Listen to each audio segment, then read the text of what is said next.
growing up, my mom's a single mom. My mom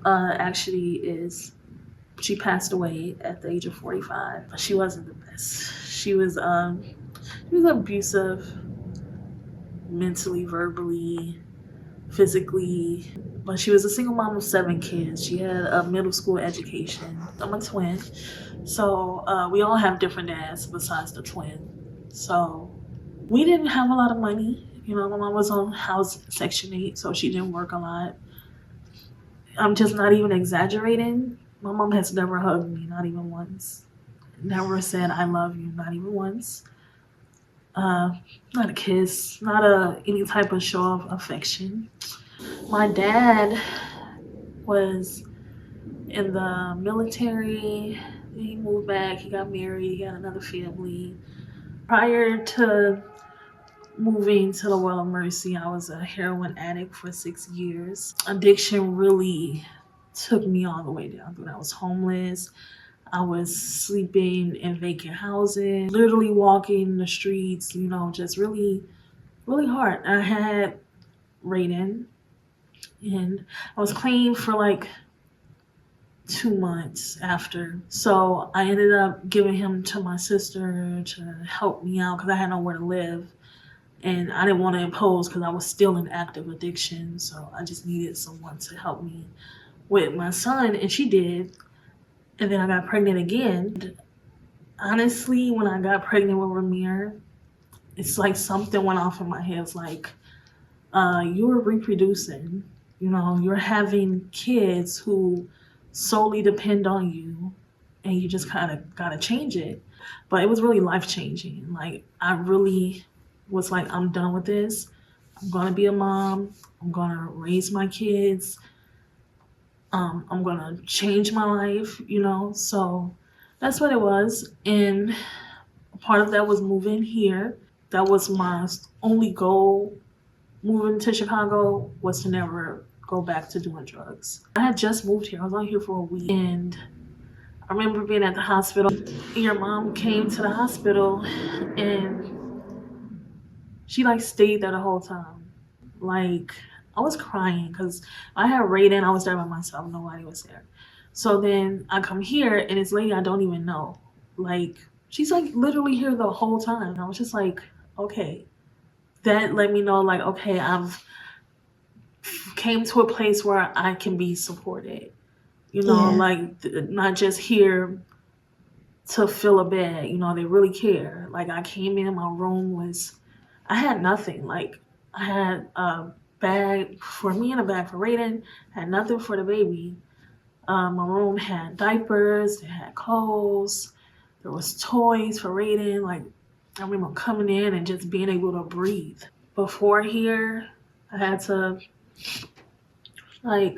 stand outside and ask people for money to get Raiden something to eat. Here we've never missed a meal. They have so much food. I don't even know if people understand how much they help. Just the donations, Halloween costumes. We're able to get a new kitchen. My kids get Christmas gifts. We get clothes, the women, the kids. And we have people that are willing to donate and give something that they've earned, to other people. And it helps so much. It helps so much. Even though, the volunteers, I appreciate every single second of being in this house. My kids are so loved. I love how much they are loved. They tell me all the time how much they love me. I tell them all, not a single day that I don't tell them that I love them. And I love that. I love to be able to give my kids something that I wasn't, to give them some affection. And with all of these other things being provided for you, you have a chance and no choice but to have to work on yourself. Because all the stress of having to pay rent is gone.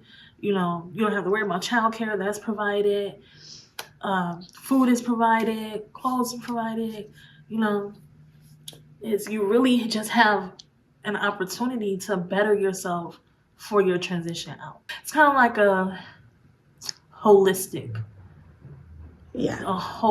experience. You have to change inside and out. You have to come in here and you leave a completely different person. Like, I feel so blessed because, like, me, this drug addict who, on the street and wild attitude, crazy psycho girl, you chose me to be the vessel for you, to show how great you are. Chose the Well of Mercy to be a shelter for struggling women, like struggling moms who are, when you honestly feel like you have nobody. As soon as you come through the door, I wasn't here for a week. I had a family. This lady, my own mom didn't even come to the birth of my first son. So you come in here and you get a family. You get sisters. You get little nieces and nephews running around. Yeah. We have pets. So this is a home like experience, and 5 years is just a blessing. So I'm like, I feel better about myself as a whole person, as a person, as a mom, as a friend, as a nurse. Like, I came in the house and they ask you when you come, well, what's your goal? And I always said I wanted to be a nurse because that's just something you just say. Because I was a CNA, I was a nursing assistant. I said, oh, well, I want to be a nurse. She said, okay, well, you're going to be a nurse. And I started going to school for it, and it didn't work. I'm like, then I went to another school, and like now I'm a nurse. And I'm like, I look at my name tag all the time. I'm like, I'm getting chills. Like, I am a nurse. I really was a heroin addict. Now I'm a nurse. This has changed the trajectory of my future. My kid's life will be so different. Like, now I feel like I can do anything. And when I feel like I can do anything, I know they can do anything.